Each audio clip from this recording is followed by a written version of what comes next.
Hello friends, तर आज आपण 12चा व्हर्च्युअल मेसेज हा टॉपिक पाहणार आहोत.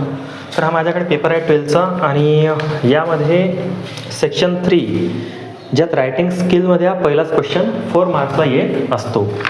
तर बघा, व्हर्च्युअल मेसेज म्हणजे काय?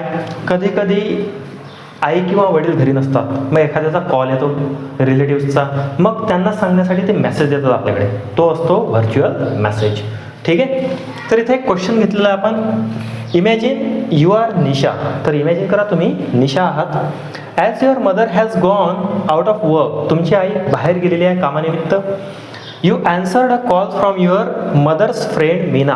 तर तुम्ही कॉल उचलला आणि कॉलवर मीना, जी तुमच्या आईची मैत्रीण आहे, ती आहे. She tells you a message which you have to tell to your mother. तिने काहीतरी सांगितलं, काही मेसेज दिला जो तुम्हाला तुमच्या आईला कळवायचा आहे. मग मेसेज काय, काही पॉईंट्स आहेत त्यात. Meena aunty called, unable to visit evening, her brother arriving Pune, trip to be plan tomorrow and confirm on phone tonight.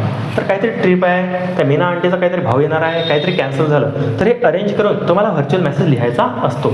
तर हा झाला आपला क्वेश्चन. याचं ॲन्सर कसं येईल ते आता आपण पाहू. ठीक आहे. याचा एक स्क्रीनशॉट काढून घ्या.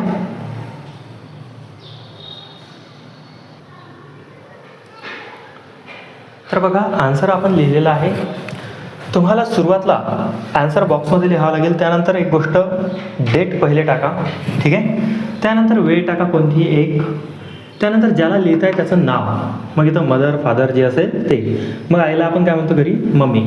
मग पॉईंट्सनुसार काय होतं, मीना आंटी कॉल्ड, मीना आंटीने कॉल केला होता. She is unable to visit at evening, ती संध्याकाळी येऊ शकत नाही. Her brother is arriving from Pune, तिचा जो भाऊ आहे तो पुण्यावरून येत आहे. She is going to pick him, ती त्याला घ्यायला जात आहे. She told the trip to be plan tomorrow, जी काही ट्रिपला ते जाणार होते ते उद्या प्लॅन करणार आहेत. शी विल कन्फर्म ऑन फोन टुनाईट, आज रात्री फोन लावून मीना आंटी ते कन्फर्म करेल. आणि ज्याने तो मेसेज दिला एक ओळ सोडून त्याचं व्यवस्थित नाव लिहा. काय समजलं आपल्याला?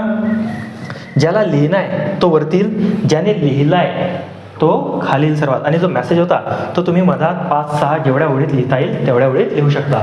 मेन गोष्ट काय, तर यात प्रेझेंटेशन. कुठे कुठं ओळी सोडायच्या तुम्हाला, तर पहा, इथे एक ओळ सोडा.